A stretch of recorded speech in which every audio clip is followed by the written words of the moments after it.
Quando a gente escuta a palavra cabala, o que é que vem na cabeça? Celebridades, aquelas pulseirinhas de fio vermelho, talvez até alguma coisa meio mágica? Bom, vamos mergulhar nisso, porque a verdade é muito mais antiga, muito mais profunda e, sinceramente, bem mais impressionante. Vamos descobrir o que a cabala realmente é. Olha só o contraste. De um lado, a gente tem essa imagem que a cultura pop criou, quase um acessório da moda, né? Mas do outro lado está a realidade de milênios. Lá na sua origem, a palavra Cábala significa receber.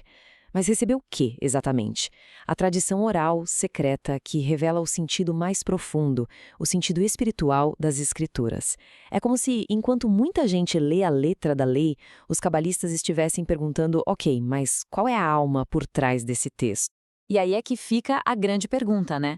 Se é um conhecimento tão profundo sobre as Escrituras, por que existia tanto medo em volta dele? Por que os antigos mestres guardaram isso às 7 chaves, chegando ao ponto de proibir o seu estudo para a maioria das pessoas? Para a gente entender isso, a gente precisa voltar um pouco no tempo e dar uma olhada nas restrições que cercavam esse estudo. Isso aqui não era para qualquer um, não era para curioso. Era considerado uma sabedoria tão potente que podia ser avassaladora. E a prova disso, olha, está lá nos textos antigos. O Talmud, que é um dos livros centrais do judaísmo rabínico, é super claro sobre isso. Ele bota regras bem rígidas, deixando bem óbvio que mergulhar nesses segredos sem a preparação certa podia ser perigoso. O conhecimento sobre a natureza divina era tratado com o máximo respeito e cautela. E essa cautela ia bem longe. Tinha uma regra bem específica. Era proibido estudar a cabala antes dos 40 anos de idade. 40. Pensa só nisso. A ideia era que uma pessoa precisava de maturidade, de uma vida inteira estudando a lei literal, para só então, quem sabe, estar pronta para lidar com a alma dessa lei. Isso mostra o quanto o assunto era levado a sério. Então, para ficar bem claro, cabala não é sobre adivinhar o futuro ou usar amuleto da sorte. É um método, uma tradição para receber a sabedoria oculta que dá vida às palavras da Bíblia para entender a própria estrutura espiritual do universo. E como é que essa estrutura funciona? A Cabala oferece um mapa fascinante da realidade, explicando como o divino se relaciona com o nosso mundo físico. Para simplificar um conceito que é gigantesco, imagina que a essência divina é como a luz do sol, só que infinitamente mais brilhante e mais poderosa. Uma luz tão intensa que, se a gente entrasse em contato direto com ela, a gente seria completamente aniquilado.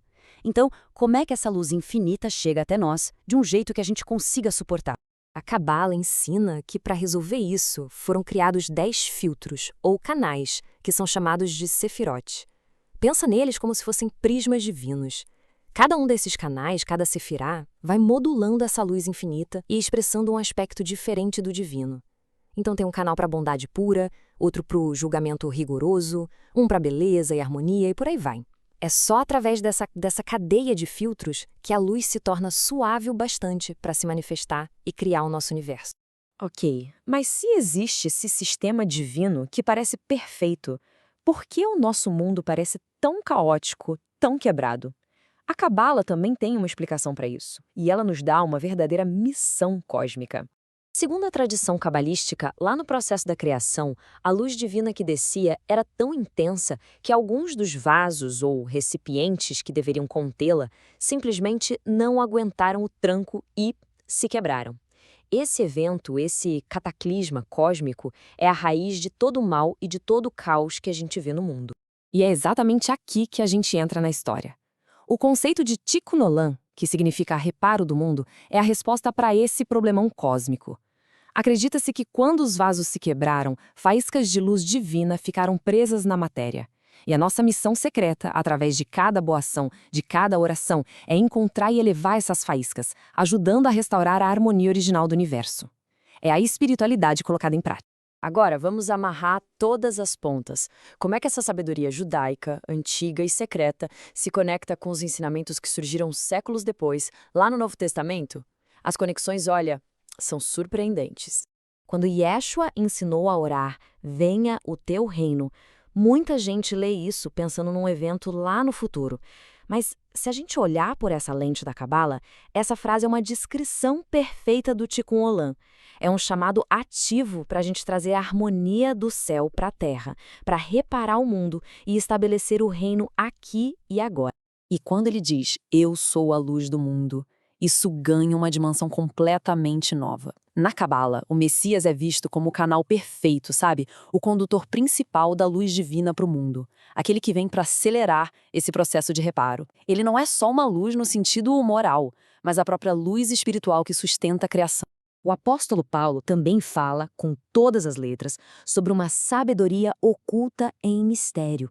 Isso sugere muito fortemente que os primeiros seguidores de Yeshua sabiam que existiam camadas mais profundas de ensinamento, uma dimensão mística que não era para todo mundo, o que eco exatamente aquelas proibições antigas da própria Cabala.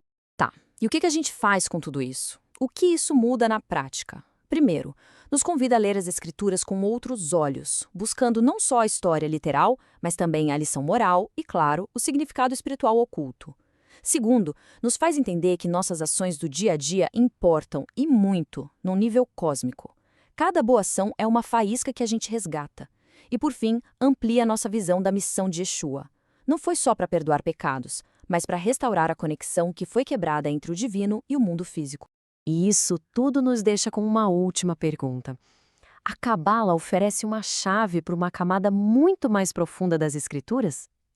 E aí fica a questão, né?